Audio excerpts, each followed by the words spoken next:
તો નમસ્કાર વિદ્યાર્થી મિત્રો, જય દ્વારકાધીશ બધાને. આપ સર્વે વિદ્યાર્થી મિત્રોનું આપણી આ યુટ્યુબ ચેનલ હાલાર ઓનલાઈન સ્ટડીમાં ફરી એક વખત સ્વાગત છે મિત્રો. તો ચલો મિત્રો, આવી ગયા છીએ મિત્રો આપણે ભૂગોળના ફરી એક નવા વિડીયો સાથે. જોઈએ આપણે તટીય મેદાનો એટલે દરિયા કિનારાના મેદાનો વિશે માહિતી મેળવો. મિત્રો આપણે આના પહેલાંનો જે વિડીયો છે તેમાં પૂર્વ કિનારાના તટીય મેદાનો વિશે માહિતી મેળવી લીધી છે. આજે આપણે પશ્ચિમ કિનારા તટીય મેદાનો છે તેના વિશે માહિતી મેળવશું. જે આપણે પૂર્વ કિનારાના મેદાનો છે મિત્રો તે 3 ભાગમાં વિભાજિત થતા હતા. તો કે એક હતું કોરોમાંડલ, પછી ઉત્તરી સરકાર અને ઉત્કલ. આ 3 પ્રકારના છે તે તટો છે તે પૂર્વ કિનારાના મેદાનો હતા, જેના વિશે આપણે ડિટેલમાં મિત્રો આગળનો જે વિડીયો છે તેમાં માહિતી મેળવી છે. જો તે તમારે જોયો ન હોય તો એ વિડીયો એકવાર જોઈ લેજો. હવે આજે આપણે માહિતી મેળવીએ પશ્ચિમ કિનારાના મેદાનો વિશે. પશ્ચિમ કિનારાના મેદાનો છે મિત્રો તે 4 વિભાગોમાં વિભાજિત કરવામાં આવે છે. એમાં આવશે કચ્છ કાઠિયાવાડનું મેદાન, કોંકણનો તટ, કન્નડનો તટ અને મલબારનો તટ. તો ચલો તેના વિશે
હવે આવે છે મિત્રો કોંકણનું તટ.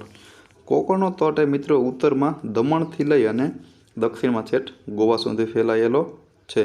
જ્યારે મિત્રો આપણે કચ્છ કાઠિયાવાડનું મેદાન છે તે કચ્છથી લઈ અને દમણ સુધી, જ્યારે કોંકણનો તટ છે તે દમણથી લઈ અને ગોવા સુધી ફેલાયેલો છે. તેની લંબાઈ જોઈએ મિત્રો તો ઉત્તર દક્ષિણમાં 550 કિલોમીટર જેટલી તેની લંબાઈ છે. જ્યારે પહોળાઈ પૂછે એ મેદાનની તો કે 50થી લઈ અને 80 કિલોમીટર જેટલી તેની પહોળાઈ છે. મિત્રો આ મેદાન છે તે મુંબઈ પાસે આ મેદાનની પહોળાઈ સૌથી વધુ જોવા મળે છે. કોંકણ તટની સૌથી વધુ પહોળાઈ ક્યાં તો કે મુંબઈ પાસે જોવા મળે છે. મિત્રો કોંકણનું મેદાન ઉત્તરમાં રેતાળ અને દક્ષિણમાં ખડકાળ અને ઉબડખાબડ રચના ધરાવે છે. તો યાદ રાખી લેજો મિત્રો, ઉત્તરે કેવું તો કે રેતીવાળું છે, જ્યારે દક્ષિણમાં ખડકાવ અને ઉબડખાબડ રચના ધરાવે છે. જ્યારે મિત્રો ગોવાનો સમુદ્ર તટ એ સુંદર રેતાળ બીચ તથા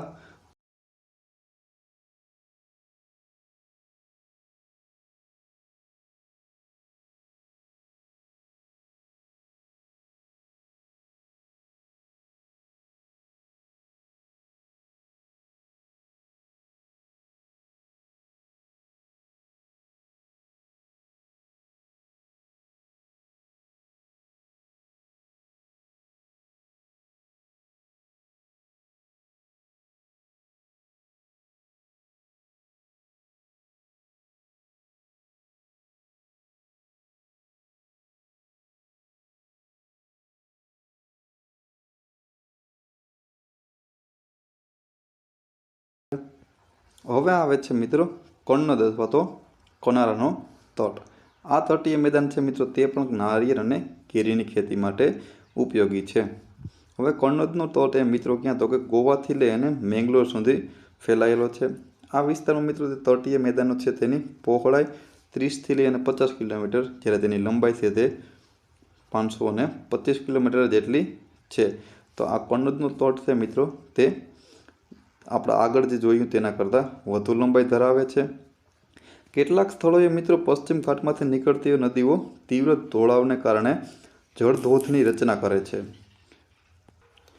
આ ધોધમાં મિત્રો જોઈએ તો શરાવતી નદી ઉપર આવેલો ભારતનો સૌથી ઊંચો ધોધ એટલે કે ગેરસપાનો ધોધ, જોગનો ધોધ અથવા તો તેને મહાત્મા ગાંધી ધોધ તરીકે પણ ઓળખવામાં આવે છે, તે ભારતનો સૌથી ઊંચો ધોધ છે. મિત્રો યાદ રાખી લેજો, ક્યાં આવેલો છે તો કે કણોદના તટીય મેદાનોમાં આવેલો છે, શરાવતી નદી ઉપર આવેલો છે.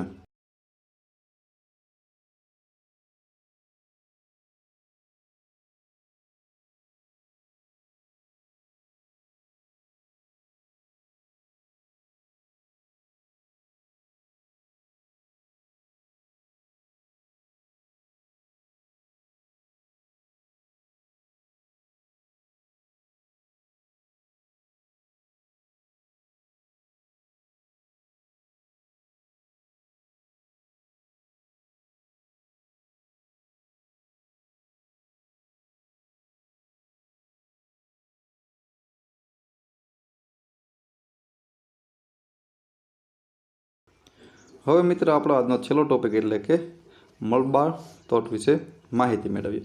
માલાબાર તટ એ મિત્રો પશ્ચિમી મેદાની પ્રદેશ ઉપર ઉત્તરે મેંગ્લોરથી અને દક્ષિણમાં કન્યાકુમારી સુધી ફેલાયેલો છે. મિત્રો તેની ઉત્તર દક્ષિણ દિશામાં 500 કિલોમીટર જેટલી તેની લંબાઈ જોવા મળે છે. હવે માલાબાર તટ છે તેની વિશેષતા મિત્રો કયાલ એટલે કે બેક વોટર છે.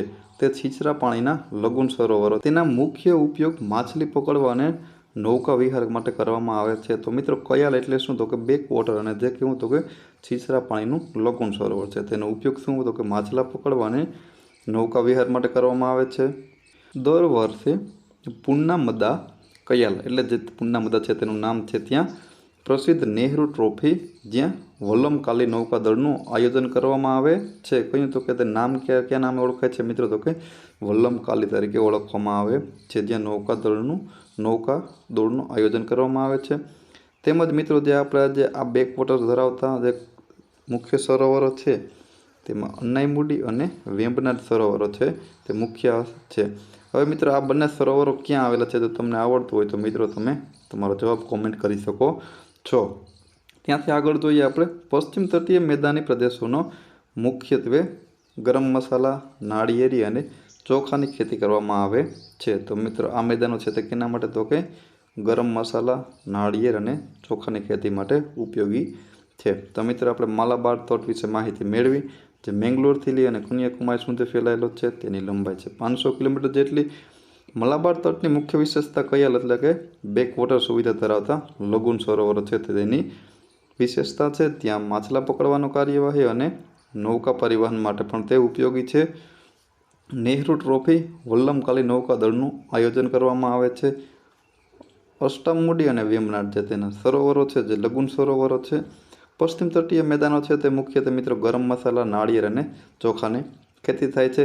તો ચલો મિત્રો આ મેળવીએ આપણે પશ્ચિમ તટીય મેદાનો વિશે માહિતી. ચલો મળીએ ફરી એક નવા વિડીયો સાથે. જો તમને આ વિડીયો મિત્ર પસંદ આવ્યો તો તમારા મિત્રો સુધી શેર કરો અને લાઈક કરો. ચલો મળીએ ફરી એક નવા વિડીયો સાથે. દોરો